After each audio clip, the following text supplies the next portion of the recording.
Hi guys! Bali, ano ngayon? Ang gagawin ko, may gagawin ako dito sa bahay namin ngayon. Yung wall kasi namin sa kwarto, nung pinagawa ko yung bahay na to. Yung wall namin sa kwarto, may tumatagas na tubig. Galing yun sa may pader, sa may firewall sa likuran. So ngayon, ah bumili ako ng neto. Ayan, pahiran ko siya ng flexiban ngayon doon sa likuran. So yung mixture nito is pinanood ko lang sa YouTube kung ano yung ihahalo dito. Tapos i-mix ko na ngayon. Tapos yun, pahiran ko na yung likod kasi nga masyado ng maraming tagas. Lahat ng gamit namin sa loob ng kwarto nababasa. Yung moisture kasi pumapasok, tubig, hinihigop ng semento. So kaya yun, naisip ko na pahiran nga ng waterproofing para hindi na tumagas yung tubig sa likuran namin. Naka-finish naman yung likod nun, naka-finish naman. Kaya mas madali siyang pahiran ng eto. So yun, ihalo ko lang muna siya. Tapos pahiran natin siya sa likuran.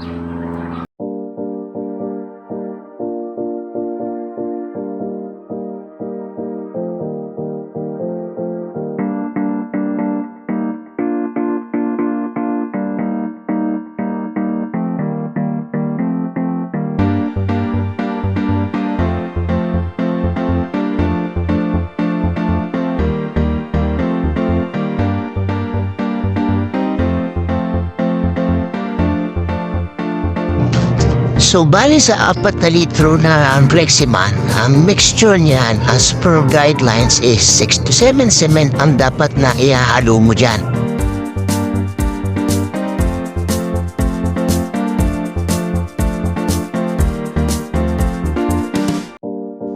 So since nakalahati lang may sinalin ko, nag-mix lang ako dyan na 3 kilong semento.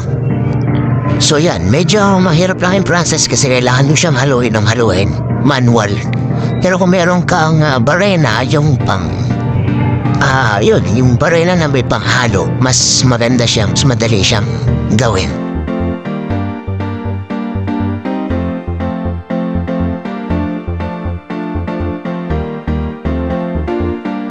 So yeah, tapos na natin siya ni-mix. Yan, kumpahid na tayo. Dada tayo sa may likuran.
So yan, natapos na namin. First coat pa lang yan, next week na namin uli papahiran. Yung mga manipis na part yun, nandun sa area na yan. Yan. Yan, okay naman. Black pala siya pagka naipahid na. Hirap lang kasi nasa taas eh. Hirap abutin. Pero oo, so far so good naman. Sana hindi na tumulo. Pag meron pa, next week ulit, iyakan natin yan. Waterproof uli natin kasi meron pang natirang kalahating galon doon. Init. So yun lang guys.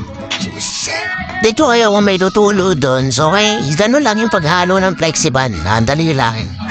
Pagpahid, parang di naman pintura eh. Madali lang siya. Kailangan lang talaga na lagyan ng waterproof doon kasi yung kwarto namin is inatumutulo yung sa may bandang kwarto eh. Matagas yun. Sipsip ng tubig yung wall, yung firewall sa likod. So hopefully, paging okay na at mawala na yun. Okay guys, see you. Bye.